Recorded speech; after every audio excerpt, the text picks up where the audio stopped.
warahmatullahi wabarakatuh.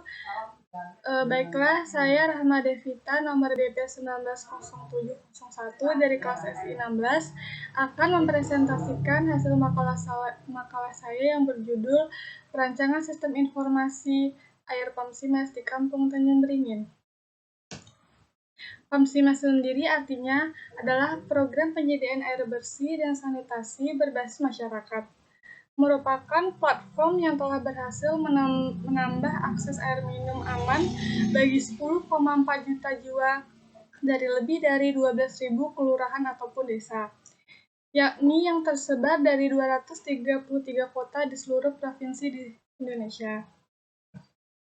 Tujuan Pamsimas sendiri yaitu untuk mendukung komitmen pemerintah Indonesia dalam mencapai sasaran milenium yang Development Goals atau MDG. Pamsimas merupakan pinjaman pemerintah pusat yang dihibahkan langsung kepada masyarakat. Ada 3 tujuan resmi dari Pamsimas, yaitu yang pertama meningkatkan kapasitas kabupaten untuk perluasan air minum dan sanitasi. Yang kedua, memperkuat kemitraan antara pemerintah, kabupaten dengan masyarakat. Yang ketiga yaitu mendukung percepatan target universal akses dalam bidang air minum. Adapun syarat desa yang mendapatkan bantuan air bersih Pamsimas, yang pertama yaitu didasarkan sasaran lokasi yang mengacu pada Indeks Pembangunan Manusia atau IPM yang rendah, dan tingkat kemiskinan yang tinggi, tingkat jangkauan pelayanan air minum dan sanitasi yang masih rendah di daerah tersebut, serta target prevalensi penyakit terkait air yang masih tinggi, namun belum mendapatkan akses layanan air minum. Persyaratan untuk warga sendiri yang mendapatkan air Pamsimas ialah harus warga kampung setempat. Yang kedua, membayar biaya pendaftaran agar bisa didata warga mana saja yang ingin mendaftar. Yang ketiga, atau terakhir, warga harus ikut bergotong royong guna penggalian lubang pipa yang dipasang ke dalam tanah dan membantu penimbunan.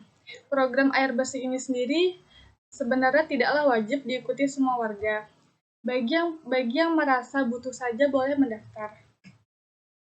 Proses pemasangan air Pamsimas yaitu menggunakan pipa sambungan rumah atau SR. Ini dimulai dari pipa distribusi induk hingga ke meteran air atau water meter, hingga depan rumah penduduk. Biasanya pipa yang digunakan untuk sambungan rumah ini berukuran kecil dari 63 mm hingga 20 mm. Penyambungan SR sebenarnya susah gampang. Dikatakan susah karena kebanyakan dari kita harus pintar-pintar mengkombinasikan beberapa material berbeda semisal pipa HDPE, pipa PVC, dan beberapa pipa lainnya. Yang ketiga, kendala yang dihadapi para petugas Pamsimas, pastinya setiap program yang diterapkan akan selalu bertemu hambatan. Berikut hambatan yang dialami petugas itu sendiri yang telah saya tanyakan kepada salah satu petugasnya. Biasanya adanya warga yang tidak kooperatif. Yang kedua itu warga yang tidak mengikuti gotong royong guna penggalian lubang Pamsimas. Dan yang ketiga, warga sulit membayar biaya pendaftaran. Biasanya ini warga suka kadang membayar, kadang tidak gitu. Dan yang keempat, metode pembayaran air Pamsimas yang telah kita pasang. Metode pembayaran ini sebenarnya masih menggunakan cara manual, yaitu dengan cara para petugas yang mendatangi setiap rumah warga apabila sudah lewat tengah waktu yang ditentukan. Tapi jika metode ini terus dilakukan dan banyaknya warga belum membayar, maka akan memakan banyak waktu dan tenaga.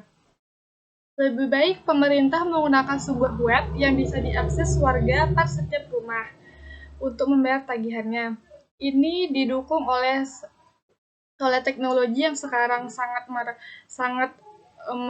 merambah luas hingga semua kalangan, bahkan kalangan lansia itu sendiri. Jadi, bila rumah warga yang belum membayar akan mendapatkan notifikasi kapan selambatnya dilakukan pembayaran. Yang kelima yaitu keluhan atau terakhir, keluhan warga pemasangan air Pemsimas. Setelah pemasangan ini masih ada beberapa keluhan yang dialami warga. Inilah beberapa permasalahan yang sering terjadi. Yang pertama, air terkadang sering macet atau tidak keluar. Biasanya ini diakibatkan beberapa warga yang menggunakan air secara berlebihan. Contohnya, salah satu warga yang di pagi hari mengisi air kolamnya menggunakan air Pemsimas secara berlebihan. Dan yang kedua yaitu untuk daerah dataran tinggi juga banyak warga yang mengeluh karena lambatnya air masuk ke tempat mereka. Tapi setelah petugas meninjau ulang, masalah ini dapat diatasi. Kesimpulannya, program penyediaan air minum dan sanitasi berbasis masyarakat atau Pemsimas ini merupakan salah satu program pembangunan yang dilaksanakan di Desa Tanjung Beringin dengan tujuan membantu dan memberi pelayanan akses air bersih kepada masyarakat, di mana masyarakat ditempatkan sebagai pengambil keputusan dan pengelola air serta membangun dan memperbaiki fasilitas airnya.